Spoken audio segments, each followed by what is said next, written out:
ईश्वर सब देख रहा है। एक बार एक राजा था। वह राजा समय समय पर वेश बदलकर अपने नगर का सर्वेक्षण करता रहता था ताकि देख सके कि सभी कर्मचारी अपना कार्य नियम अनुसार कर रहे हैं या नहीं, क्या प्रजा उसके कार्य से संतुष्ट है या नहीं। एक बार राजा वेश बदलकर अपने प्रधानमंत्री के साथ निरीक्षण पर निकले। बाजार में उन्होंने देखा कि एक व्यक्ति का शव पड़ा था। राजा ने आसपास के दुकानदारों से कहा कि इस मृत व्यक्ति को उसके घर पर पहुंचा दो। सब लोग कहने लगे कि बुरा आदमी था, इसका शव यहीं पड़ा रहने दो, इसके घर वाले आकर स्वयं ले जाएंगे। कोई भी दुकानदार उसके बारे में बात तक नहीं करना चाहता था। राजा बहुत हैरान कि इस व्यक्ति ने ऐसे क्या कर्म किए हैं जो मृत्यु के बाद इसको कोई कंधा देने तक को भी सहमत नहीं है। राजा को किसी दुकानदार ने बताया कि यह व्यक्ति पाप कर्म करता था, बहुत शराब पीता था और वेश्या के पास भी जाता था, इसलिए कोई भी इसके शव को हाथ लगाने को तैयार नहीं है।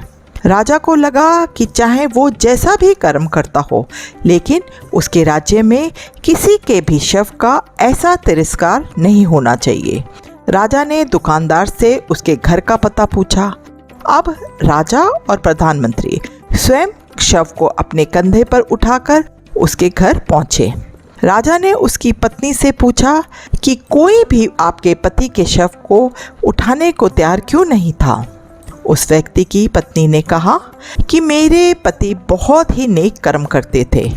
अब राजा हैरान कि वहाँ बाजार में तो हर कोई कह रहा था कि यह पाप कर्म करता है, शराब पीता है, वेश्या के पास जाता था, फिर इसकी पत्नी इसके कर्मों को नेक कर्म क्यों कह रही है। उसकी पत्नी ने बताया कि जब भी उसके पति के पास पैसे इकट्ठे होते तो वह शराब की दुकान पर जाता और शराब खरीदकर घर आकर नाली में बहा देता ताकि किसी और का घर बर्बाद होने से बच जाए।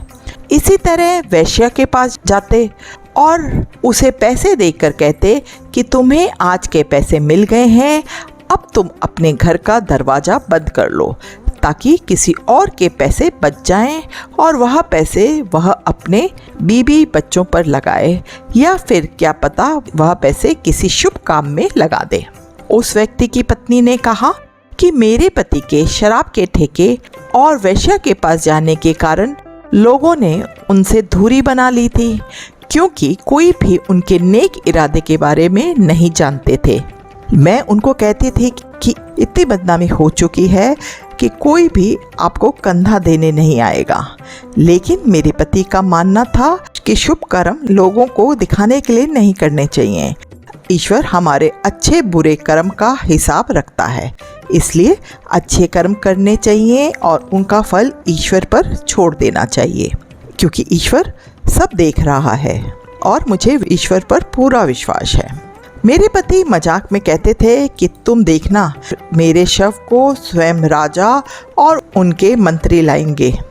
राजा यह सब सुनकर अवाक रह गया। राजा ने उस व्यक्ति की पत्नी से कहा कि चाहे आपके पति मजाक में ही कहते थे कि देखना मेरा शव राजा और मंत्री उठाएंगे, लेकिन वो बात 100% सच है, क्योंकि मैं यहाँ का राजा हूँ और यह मेरा मंत्री है। राजा ने बड़े सम्मान के साथ उस व्यक्ति का दाह संस्कार करवाया और उसके अच्छे कर्मों की सच्चाई से सबको रूबरू करवाया। इस कहानी से हमें यह सीख मिलती है कि कर्म दिखावे के लिए नहीं करने चाहिए, क्योंकि हमारे कर्मों का लेखा जोखा ईश्वर रखता है, हमें देखने या सुनने वाले नहीं। किसी को डर होता है कि ईश्वर देख रहा है, किसी को विश्वास है ईश्वर तो देख ही रहा है, इसलिए अच्छे कर्म करते रहिए। यदि आपको कहानी पसंद आई हो तो कहानी को लाइक एंड शेयर करिए, और चैनल पे नए हैं तो चैनल को सब्सक्राइब जरूर करिए। चलिए आपसे मिलते हैं किसी और वीडियो में, तब तक राम राम, शब्बा खैर, अपना ध्यान रखिएगा।